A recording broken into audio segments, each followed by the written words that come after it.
Hello students, welcome back to the channel. हमने जैसा कि वन शॉट वीडियो अभी तक देखा ही है, आपने 3-4 लेक्चर देख ही लिया होगा। क्लास 11th वाले बच्चों के लिए वन शॉट वीडियो। आज इस वीडियो में हम कवर करेंगे human I and the colourful world. इस चैप्टर का नाम है। तो आज हम इसमें आई के बारे में, आई डिफेक्ट्स, याद रखिएगा इस क्वेश्चन को बताने से पहले मैं कर रहा हूँ इस चैप्टर के कि इसमें आई डिफेक्ट से क्वेश्चन बहुत इंपॉर्टेंट है और आई डिफेक्ट के क्वेश्चन आते भी हैं। तो स्टार्ट करते हैं इस चैप्टर को, जिसका नाम है the human I and the colourful world. ठीक है जी, चल सबसे पहले ह्यूमन आई की कुछ बात कर लेते हैं कि human eye is a sense organ that help us to see. ठीक है जी, located in eye socket in skull. हमारे स्कल में आई सॉकेट है जिसके अंदर ये इंसर्ट होके है। डायमीटर अगर बात करें आई बॉल्स की तो ये 2.3 सेंटीमीटर की होती है। ठीक है, पार्ट्स ऑफ आई की बात करूं या फिर मैं बात करूं पार्ट्स ऑफ ह्यूमन आई की, तो मैं यहाँ पे डायग्राम भी दिखाऊंगा और आपको इनके फंक्शंस भी बताऊंगा, ये ज़्यादा सही रहेगा। ठीक है जी, सबसे पहला है कॉर्निया। अगर आप डायग्राम में देख पा रहे हो तो ये जो अपर लेयर है यही है कॉर्निया। ठीक है जी, ये वाली देखिए कॉर्निया क्या है, it is a outer most, सबसे बाहर ट्रांसपेरेंट पार्ट। ठीक है जी, हमारे आई के सबसे बाहर जो ट्रांसपेरेंट पार्ट दिख रहा है यही है।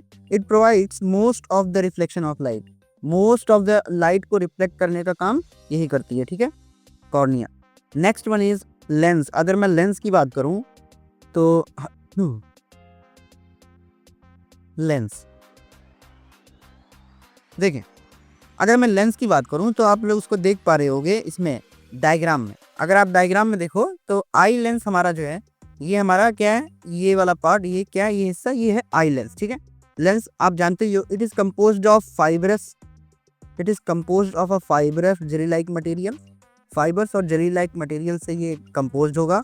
Provides the focused and real and inverted image. आप सभी को पता है अगर इमेज रियल है तो वो इन्वर्टेड ही बनेगी। ठीक है, किस चीज की, ऑब्जेक्ट की, और रेटिना पे। याद रखिएगा, अगर रेटिना पे ही ऑब्जेक्ट बनेगा तभी आपकी विजन्स कही जाएगी परफेक्ट। अगर ये रेटिना के अलावा आगे या पीछे बनती है तो यही आई डिफेक्ट कहलाती है। ठीक है, दिस इज कॉन्वेक्स लेंस। हमारी आंख में कौन सी लेंस होती है, convex lens that converge the light at retina, जो कि रेटिना पे लाइट को कन्वर्ज करती है। ठीक है जी, नेक्स्ट वन इज आइरिस। अगर मैं बात करूं आइरिस की, iris it is a dark muscle diaphragm that controls the size of people.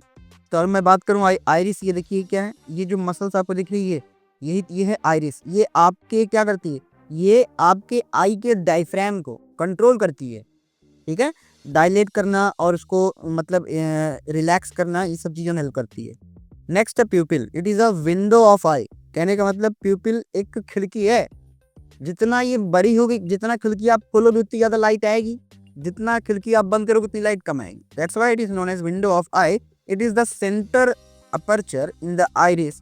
It regulates the control of amount of light entering the eye. तभी तो खिड़की किस लिए बोला गया, क्योंकि जितना आप खोलोगे उतनी ज़्यादा लाइट, जितना बंद करोगे उतनी कम light. That's why it is known as, that's why it controls the amount of light entering in eye. ठीक है जी, की बात क्लियर है। नेक्स्ट हम बात करेंगे, नेक्स्ट वन इज रेटिना। आखिर रेटिना क्या होता है, रेटिना के बारे में जान लेते हैं।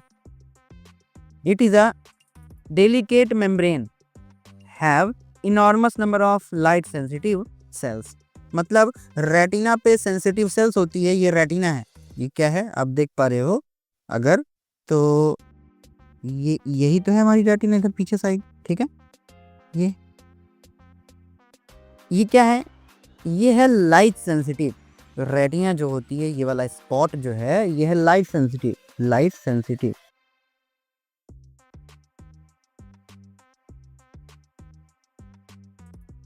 ठीक है जी, इतनी बात क्लियर है क्या? चलिए अब मैं बात करूं इसमें डायग्राम में। ये हमारा प्यूपिल है और इधर एक्वस ह्यूमर होता है जो लिक्विड सा होता है। ठीक है, ये है सीलियरी बॉडी जो कंट्रोल करती है सीलियरी मसल, सीलियरी प्रोसेस को। ये सीलियरी के प्रोसेस है। ठीक है, और ये है येलो स्पॉट, इधर होता है ब्लाइंड स्पॉट जहाँ कुछ नहीं दिखता है। और ये जो आपको दिख रही है ये है नर्व ऑप्टिक्स, क्योंकि हमको जो चीज़ दिखेगी वो हमारे ब्रेन में प्रोसेस करेगी। तो दैट्स वाई आँख से मैसेज कन्वे होता है थ्रू नर्व ऑप्टिक्स हमारे सेंट्रल नर्वस सिस्टम को। ये है विट्रस ह्यूमर, इसके अंदर भी लिक्विड होता है, ठीक है, जेली लाइक सब्सटेंस होता है। चले नेक्स्ट है फार पॉइंट। क्या होता है फार पॉइंट? क्या होता है जान लेते हैं। Far point, the maximum distance at which object can be seen clearly is known as far point of eye. मतलब ज़्यादा से ज़्यादा जितनी दूर के ऑब्जेक्ट को हम देख सकते हैं उसी को हम कहते हैं far point. For normal adult I it's value is infinite. मतलब नॉर्मल आई के लिए फार पॉइंट जो होता है, नॉर्मल आई के लिए फार पॉइंट इन्फिनिटी होती है, इन्फिनाइट, ठीक है जी। एंड फॉर नियर पॉइंट की मैं बात करूं, अगर मैं बात करूं नियर पॉइंट सबसे नज़दीकी पॉइंट के लिए, near point, for near point और लीस्ट डिस्टेंस ऑफ और डिस्टेंट ऑब्जेक्ट, मतलब कम से नज़दीक हम कितने डिस्टेंस पे ऑब्जेक्ट को बहुत क्लियरली देख सकते हैं। उसकी बात करूँ तो द मिनिमम डिस्टेंस, कम से कम distance, minimum distance at which object can be seen is most distinctively without strain.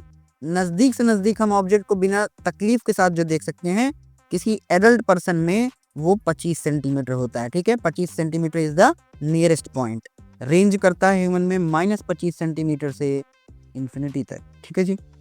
अब बात करते हैं, एक बहुत बढ़िया टर्म आता है एक्कोमोडेशन। ये बहुत इंपॉर्टेंट टर्म है, 1 मार्क से क्वेश्चन में आ भी सकता है कि एक्कोमोडेशन को डिफाइन करिए। तो एक्कोमोडेशन को हम डिफाइन करते हैं कि the ability of eye lens की ऐसी ability to adjust a focal length, it is called accommodation. मतलब हमारी आंख की लेंस जो है वो एडजस्ट कर ले, क्या अपना फोकल लेंथ बोले तो स्मॉल एफ, अपने फोकल लेंथ को वो एडजस्ट कर ले, ऐसी क्षमता हमारी आंख की लेंस को, यही कहलाता है एक्कोमोडेशन, ठीक है जी। Focal length can be changed with the help of ciliary muscle.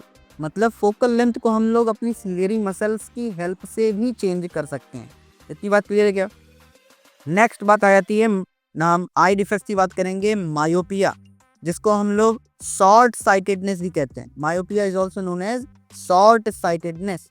तो मायोपिया देखिए, a myopic person can see nearby object clearly but can not see distinct object clearly, ठीक है जी।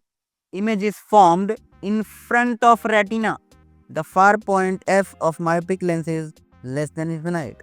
समझिएगा, मायोपिया ट्रिक याद करिएगा। मायोपिया की trick क्या होगी, ध्यान समझिएगा। मायोपिया की ट्रिक होगी मायोपिया ट्रिक होगी मेरे पिया, याद रखिएगा। मायोपिया की ट्रिक क्या होगी, मेरे पिया। और अगर मेरे पिया हैं तो नज़दीक होंगे, और पिया अगर नज़दीक होंगी तो नज़दीक दिखेंगे। तो दैट्स वाई मायोपिक कंडीशन में लोगों को नज़दीक की चीज़ें दिखाई देंगी लेकिन दूर की चीज़ें नहीं दिखाई देंगी। मेरे पिया, ये क्या है, ट्रिक। सही है जी। अब देखो, हमारी फार पॉइंट आंख की क्या थी, इन्फिनाइट थी, तो हमें दूर तक दिखता था। इसकी देखो ना, इन्फिनाइट से कम है, less than infinite, that's why हमें दूर की चीज नहीं दिख रही है, ठीक है जी। अब कॉजेस ऑफ मायोपिया के देखो, मायोपिया क्यों होता है देख लेते हैं उसको। कॉजेस ऑफ मायोपिया की अगर मैं बात करूं तो हमको दिखता है कि भाई excessive curvature of eye lens, मतलब आई लेंस की कर्वेचर बढ़ जाना, ठीक है। कर्वेचर मतलब उसकी इलोंगेशन थोड़ा सा, और इलोंगेशन ऑफ आई बॉल, मतलब आई बॉल्स जो है वो थोड़ा इलोंगेट कर जाए, ठीक है, थोड़ा सा इलोंगेट कर जाए, तब ये ऐसी कंडीशन अचीव होती है, मायोपिक कंडीशन। अब इसका करेक्शन क्या है, कैसे हम मायोपिया को सही कर सकते हैं, आइए वो देख लेते हैं। हम लोग मायोपिया को सही कर सकते हैं जब हम कॉनकेव लेंस का यूज कर लें with appropriate power. Concave lens का यूज करिए और एकदम परफेक्ट पावर के साथ यूज करिए, तो हम लोग उसको सही कर सकते हैं। देखो ना, आपकी अगर इमेज ये डिफेक्टेड आई का डायग्राम है, ये है डिफेक्टेड आई का डायग्राम, किसका, डिफेक्टेड आई। ये है मायोपिक आई, ये है मायोपिक आई का डायग्राम, ठीक है जी। देखो ना, इमेज अगर जब तक रेटिना पे बनेगी तब तक सब कुछ परफेक्ट है। रेटिना के देखो इमेज आगे ही बन गई, पहले ही बन गई, जो कि सही नहीं है, ठीक है जी। ये क्या है, ये डिफेक्टेड डायग्राम है। In myopic eyes image image of distant object is formed in front of retina and do not on the retina। ये ए पॉइंट किसके लिए बता रहा है?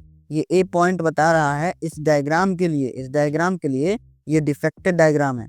अब इसका करेक्शन जब हम करेंगे तो इसका करेक्शन देखिए, हमने क्या किया, ये क्या है हमारे पास, ये क्या है लेंस, ये क्या है, हमने क्या किया, इसका करेक्शन किया है। हमने इसका करेक्शन किया है तो हमने क्या कर दिया, हमने यहाँ पे इसका करेक्शन करा कैसे, कॉनकेव लेंस कर यूज कर दिया। देखो ना ये जो लेंस है ये कैसा लेंस है, ये कॉनकेव लेंस है, ये है कॉनकेव लेंस, ये है कॉनकेव लेंस। ठीक है, हमने कॉनकेव लेंस लगा दिया विथ एप्रोप्रिएट पावर, तो अब इमेज जो है रेटिना पे प्लेस हो गई। ठीक है, ठीक है, ये देखिए, नहीं ये एक मिनट, ये हमारी आई लेंस है, आप देख पा रहे हो यहाँ पे रेटिना के आगे डायग्राम बन रहा है, तो ये भी डिफेक्टेड ही है। ठीक है, वही कह रहा था फार point of myopic I is less then infinite, ये भी डिफेक्टेड डायग्राम है, सॉरी वो गलती हो गया। ठीक है जी, हाँ चलिए अब नेक्स्ट मैं बात करता हूँ। जैसे ही हमने इसमें क्या यूज कर दिया, कॉनकेव लेंस, ये तो आई लेंस है, ये हमारा क्या है देखो कॉनकेव लेंस। जैसे ही हमने कॉनकेव लेंस का यूज कर दिया तो देखो आप इमेज एग्जैक्ट रेटिना पे प्लेस कर रही है। अब जैसे ही इमेज अगर रेटिना पे प्लेस करेगी तो हमारे को क्या है, प्रॉपर इमेज का फॉर्मेशन होने लगेगा और ये करेक्शन हो गया। वही कह रहा करेक्शन ऑफ मायोपिया, ये डायग्राम ऊपर करेक्शन वाला है। Correction of myopia, the concave lens placed in the front of eye to form a virtual image of a distance object of the 4 point F of the myopic eye. मतलब condition, मतलब सीधी बोलूं कि अब हमें proper दिखने लगेगी जब retina पे इमेज बनने लगेगी। सेकंड डिजीज की, सेकंड प्रॉब्लम की बात करूं मैं, हाइपरमेट्रोपिया। अब ये हाइपरमेट्रोपिया क्या है, ये भी एक तरह का आई डिफेक्ट ही है। A person can see far object, इसमें दूर का दिखता है but can not see nearby object, और नजदीक का नहीं दिखता है क्लियरली। ठीक है जी, the near point of eye move away from 25, मतलब नियर 25 होता है लेकिन 25 से वो ज़्यादा हो जाता है। Image is formed behind the retina, इसमें याद करो मायोपिया में इमेज रेटिना के पहले बनती थी, तो इसमें रेटिना के बाद में बनेगी। तो कॉजेस ऑफ हाइपरमेट्रोपिया, हाइपरमेट्रोपिया का क्यों हुआ, focal length of eye lens become too long, मतलब आई लेंस की फोकल लेंथ ज़्यादा बड़ी हो गई, eyeball become too small, eyeball ज़्यादा छोटी हो गई।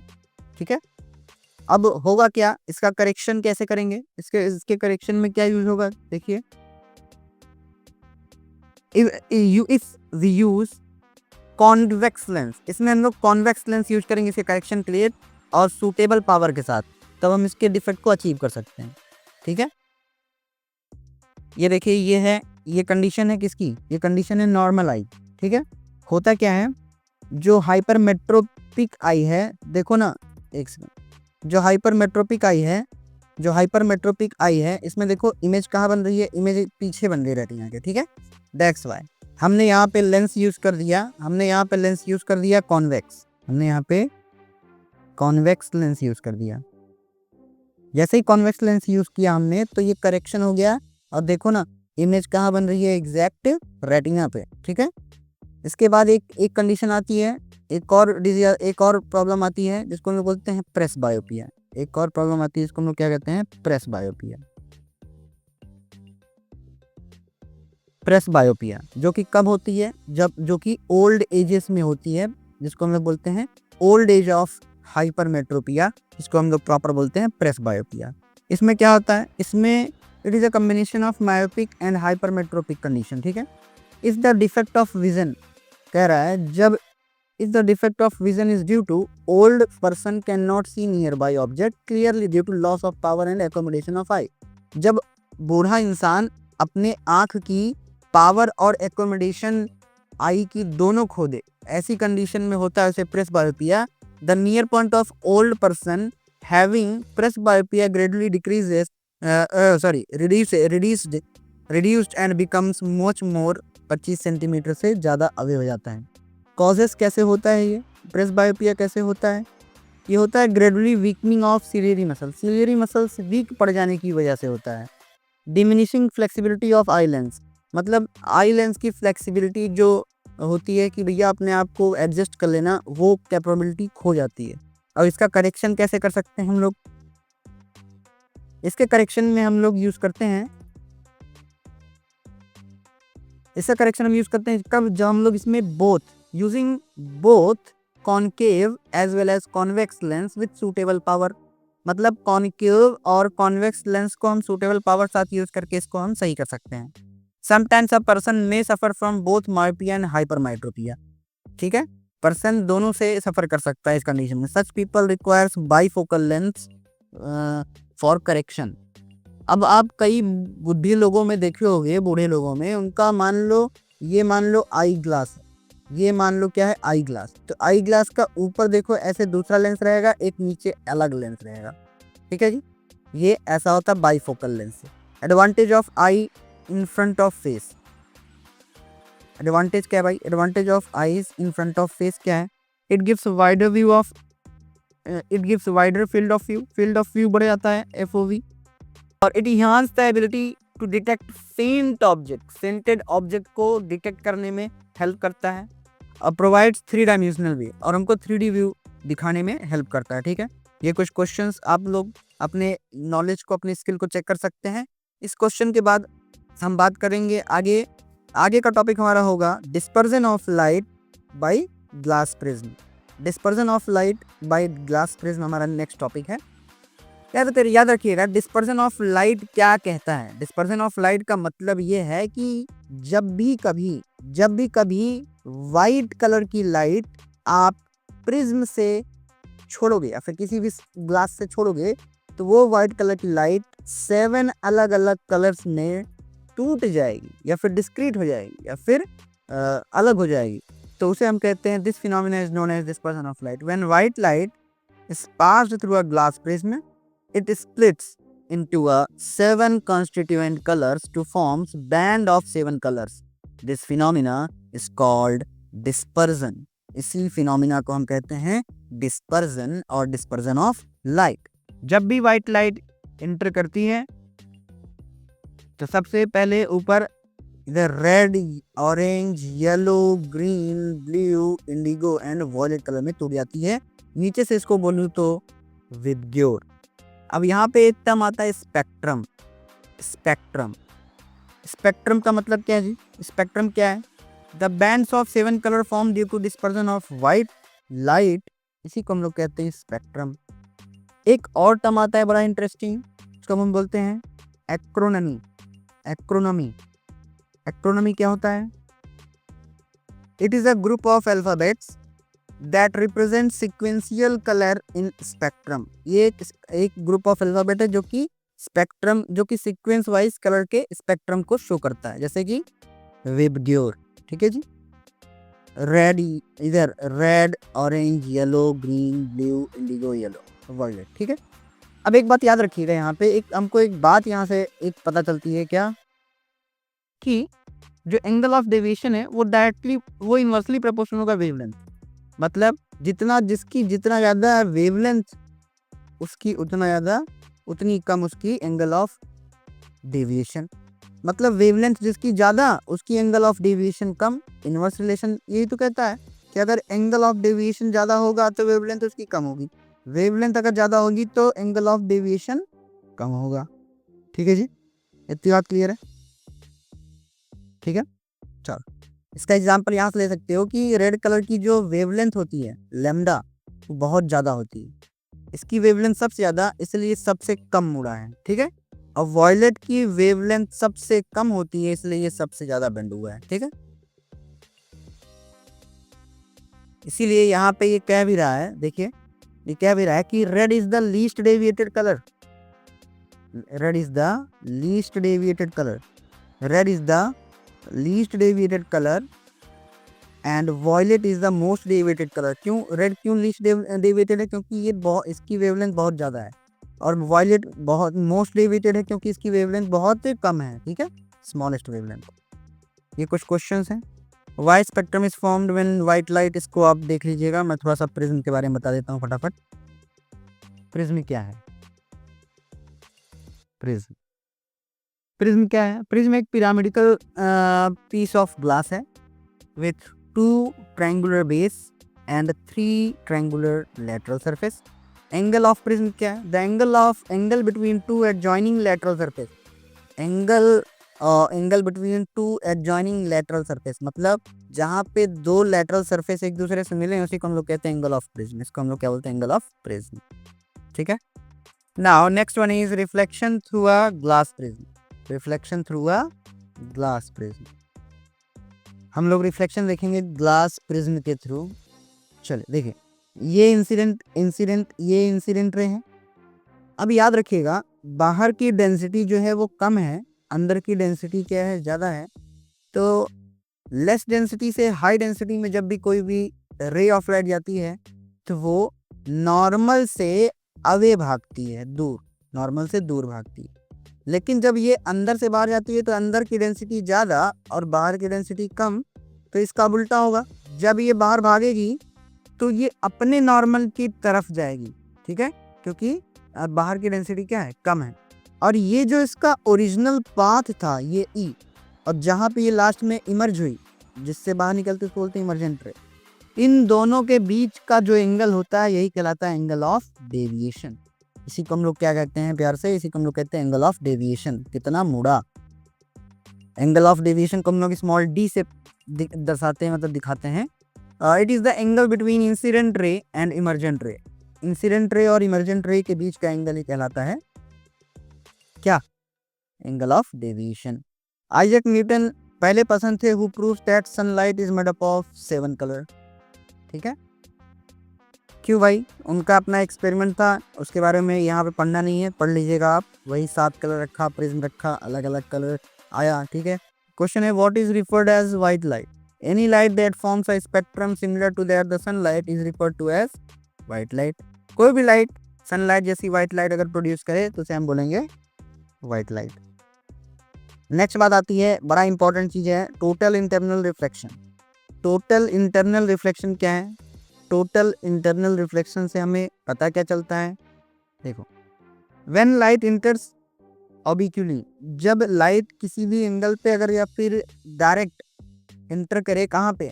डेंसर मीडियम से रेयर मीडियम में, तो एंगल ऑफ इंसिडेंस एक्सीड करता है क्रिटिकल एंगल के। The light reflects in the denser medium, this is called internal reflection. मतलब आप समझो, होता क्या? टोटल इंटरनल रिफ्लेक्शन, इसको हम TIR बोलते हैं। जब ये लाइट देखो डेंसर मीडियम से रेयर में गई तो ये नॉर्मल से अवे गई, दूर भागी। ठीक है। अब ये जो नॉर्मल से अवे गई, इसी में जो क्रिटिकल एंगल है आई, ये जो क्रिटिकल एंगल मतलब ऐसे एंगल पे जहां से ये डेविएट करेगी, समझना, ये जो आपका ये IC, क्योंकि भाई देखो इसके नॉर्मल से जो एंगल, मतलब यहाँ पे जहां पे इसको जाना था प्रॉपर,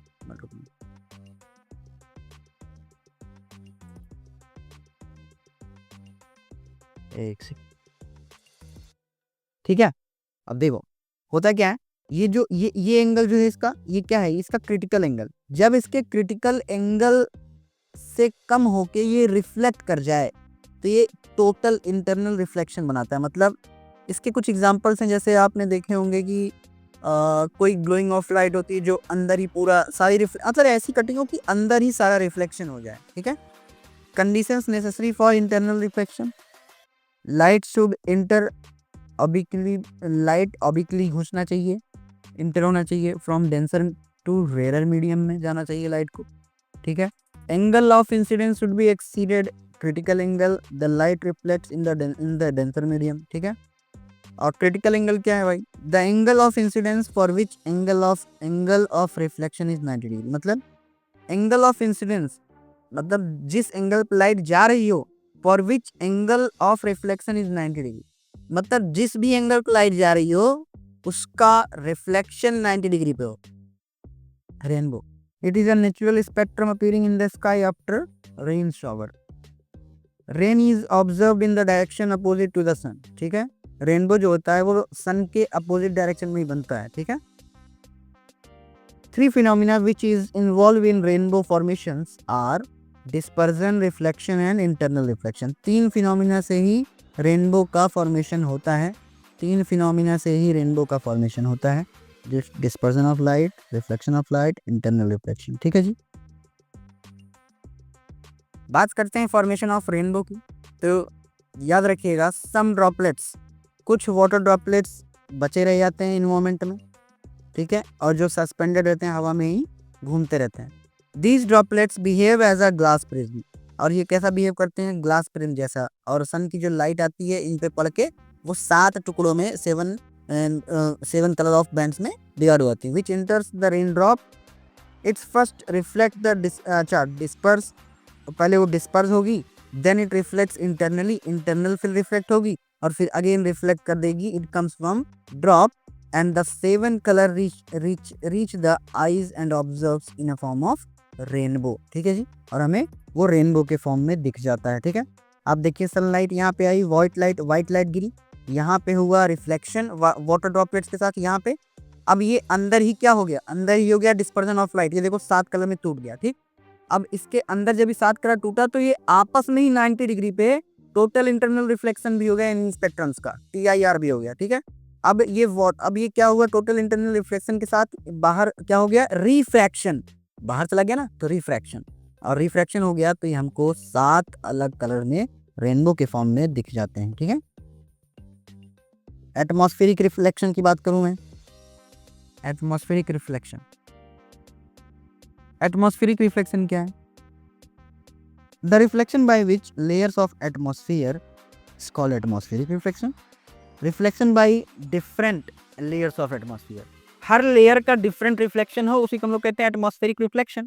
जैसे apparent flicking of object behind hot object, मतलब आप लोगों ने रेगिस्तान में देखा होगा या फिर कहीं दूर आग जलते देखो, उसके ऊपर देखो हल्का सा इमेज ऐसे धुंधली से होगी, वो हमें फ्लिकरिंग अपीयरेंट होता देता है क्योंकि वो ऑब्जेक्ट गर्म होता है वहाँ का। Star near the horizon appear slightly higher than the actual position, हमें जहाँ पे तारे दिखते हैं वो एक्चुअल में होते नहीं, वहाँ पे थोड़ा सा आगे और पीछे होते हैं। Advance sunrise and delay sunset, मतलब सनराइज हमें एडवांस में दिखेगी, पहले से ही दिखने लगी, लेकिन सनसेट जो होगा वो तुरंत झटके में हो जाएगा। ट्विंकलिंग ऑफ स्टार, जो हमें तारे टिमटिमाते दिखाते हैं वो एक्चुअल में टिमटिमा नहीं रहे हैं, वो पार्टिकल्स के कारण हो रहा है, ठीक है। ये सारी चीजें। नेक्स्ट है an object placed behind the fire of a hot surface appears to flickering, यह वही मैंने कहा आग जो जल रही है, ऐसा इसलिए होता है क्योंकि वहाँ के ऑब्जेक्ट्स, वहाँ पे हीटनेस ज़्यादा है, वहाँ पर टेम्परेचर वहाँ के ऑब्जेक्ट की ज़्यादा है, तो वहाँ के ऑब्जेक्ट्स जो चीज़ हल्का गर्म होगा वो हल्का होकर ऊपर जाएगा, तो ऑब्जेक्ट्स वहाँ के ऊपर चढ़ने लगते हैं, दैट्स व्हाई हमें वहाँ पे फ्लिकरिंग कंडीशन दिखती है, ठीक है। इसी तरह ये तारों में स्टार्स व्हेन सीज नियर, हमें जो तारे दिखते हैं एक्चुअल उनकी पोजीशन एटमॉस्फेरिक रिफ्लेक्शन के साथ, देखो होता क्या है, एक्चुअल में पोजीशन स्टार्स की है लेकिन हमें दिखाई यहाँ पर देते हैं, क्यों, क्योंकि increase the density and reflective index, increase the density and reflective index की वजह से हमें तारे अपेरेंट पोजीशन पे दिखाई देते हैं एक्चुअल पोजीशन के थ्रू, ठीक है। और एडवांस सनराइज और सनसेट का क्या मामला है, देखो sun appears about 2 minutes early than actual sunrise, हमें सूर्य निकलने से पहले 2 मिनट पहले से दिखने लगता है, रिमेन्स विजिबल, ठीक है, about 2 minutes after actual sunset. होता क्या, the sun is below the horizon, the rays passes from the rarer denser medium, so ray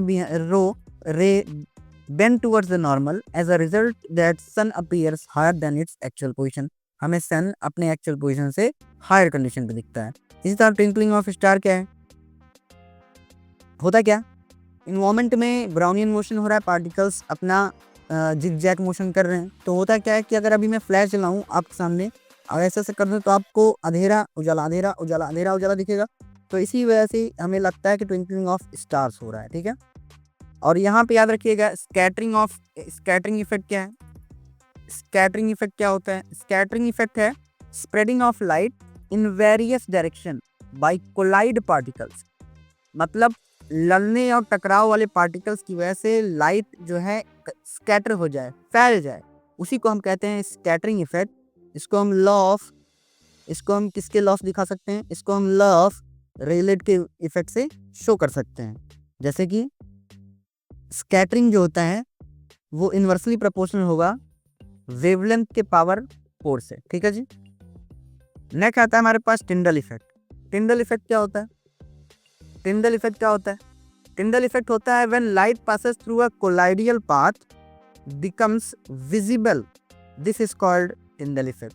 जब कोलाइडियल पाथ से टकराता है तो विजिबिलिटी हमको उसकी मिल जाती है, उसी को हम कहते हैं टिंडल इफेक्ट, जो कि हमको सर्दियों में देखने को मिलता है। ठीक है, 9th की क्लास की एनसीईआरटी साइंस की उसके पीछे पेड़ बने हैं, वहाँ पे कुछ रोशनी आ रही, वही टिंडल इफेक्ट है, जाकर देख लेना। ठीक, चलो जी, ठीक है। आई होप आप सभी को बातें इतनी क्लियर हो गई होंगी। टिंडल इफेक्ट एग्जांपल ऐसे क्या, path of light becomes visible when light enters the dark and dusty room through a slit. Room बहुत गंदा हो, कच्चे घर में थोड़ी से होल से अगर आए तो आपको ऐसे स्कैटर्ड पार्टिकल्स दिखेंगे, वो एग्जांपल हो गया। Path of light becomes visible when light passes through dense canopy of tree in a forest. वही एग्जांपल जो क्लास 9 के एनसीईआरटी के पीछे। घना पेड़ है, ठंड का मौसम है, जब रोशनी आएगी सूर्य की तो आप देखना वहां पे हमें स्कैटर्ड पार्टिकल्स नजर आएंगे। ठीक है, the colour of scattering light depends on the size of scattering particle. Colour भैया डिपेंड करेगा कि पार्टिकल की स्कैटरिंग साइज कितनी है, पार्टिकल कितना स्कैटर कर रहा है। If particles are very fine, बहुत छोटे हैं, then they scatter mainly blue colour of light, तब वो ब्लू कलर ऑफ लाइट ही स्कैटर करेंगे, जिसको हम बोलते हैं shorter wavelength. Medium size particle scatter mainly red colour. जो मीडियम साइज के पार्टिकल होंगे उनकी वेवलेंथ लॉन्गर होती है तो वो रेड कलर देंगे, और जो इवन लार्जर पार्टिकल जो होंगे और बड़े, वो all particles of light that's why appears white. भैया वो और बड़े होंगे तो ये वो वाइट लाइट ही शो करेंगे। ठीक है, wavelength of red light is about 1.8 times to the blue light, मतलब 1.8 गुना ज़्यादा वेवलेंथ होती है रेड लाइट की कंपैरिजन विथ ब्लू लाइट। ठीक है, कुछ क्वेश्चन है, why danger signs are made of red colour. क्यों डेंजर साइंस हम लोग रेड कलर से ही दर्शाते हैं, क्योंकि रेड कलर की वेवलेंथ ज़्यादा होती है और ये हमें दूर से ही दिख जाता है। ठीक है, और why colour of sky appears blue in clear day. अच्छा, the upper layer of atmosphere contains very fine particles of water vapour and gases. जो ऊपर के पार्टिकल्स होते हैं बहुत फाइन होते हैं, और अभी मैंने बताया कि अगर पार्टिकल्स बहुत फाइन होंगे तो कैसे कलर स्कैटर करेगा, तो ब्लू कलर स्कैटर करेगा। दैट्स व्हाई हमें all day sky blue colour का बादल दिखते हैं। ठीक, how the sky appears to an astronauts in space and passengers of jet fly. The sky would appears dark to the astronauts. Astronauts को dark colour दिखेगा, scattering तो कि वहाँ पे नॉट पॉसिबल ही होती है। और मैं बात करूँ अगर हाई एल्टीट्यूड पे जाने पे तो एब्सेंस, वहाँ पे पार्टिकल वहाँ भी एब्सेंस से जाते हैं क्योंकि वहाँ पे प्रेशर बढ़ जाता है। ठीक है, वाई क्लाउड्स अपीयर वाइट, वही वेवलेंथ बड़ा, पार्टिकल्स बड़ा तो वाइट लाइट शो करेगा। बाकी सब कुछ मैंने आपको बता दिया, ट्विंकलिंग, अपैरेंट, ये सारी चीज़ें आप इसके इन सारे क्वेश्चनों के जवाब आप इन तीनों पॉइंट से कर सकते हो। तो आप एक बार स्क्रीनशॉट ले लो, मैं क्वेश्चन ऐसे कर दे रहा हूँ, स्क्रीनशॉट ले लो, स्क्रीनशॉट, इसको भी स्क्रीनशॉट लो। ठीक है, बाकी तो आप कुछ क्वेश्चंस हैं इनको आप कर लेना। ये था हमारा आज का चैप्टर, हमने खत्म किया human I and the colourful world. उम्मीद करते हैं आप सभी को ये चैप्टर अच्छा लगा हो। अगर आपका कोई भी सुझाव या कोई भी डाउट या कुछ भी हो तो आप प्लीज़ कमेंट करके ज़रूर बताइएगा। कौन सा इसमें से आपको टॉपिक पसंद आया, कमेंट करके ज़रूर बताएं। मिलते हैं आप सभी से next part, next one shot की वीडियो के लिए। तब तक आप अपना ध्यान रखिए, स्टे हेल्दी।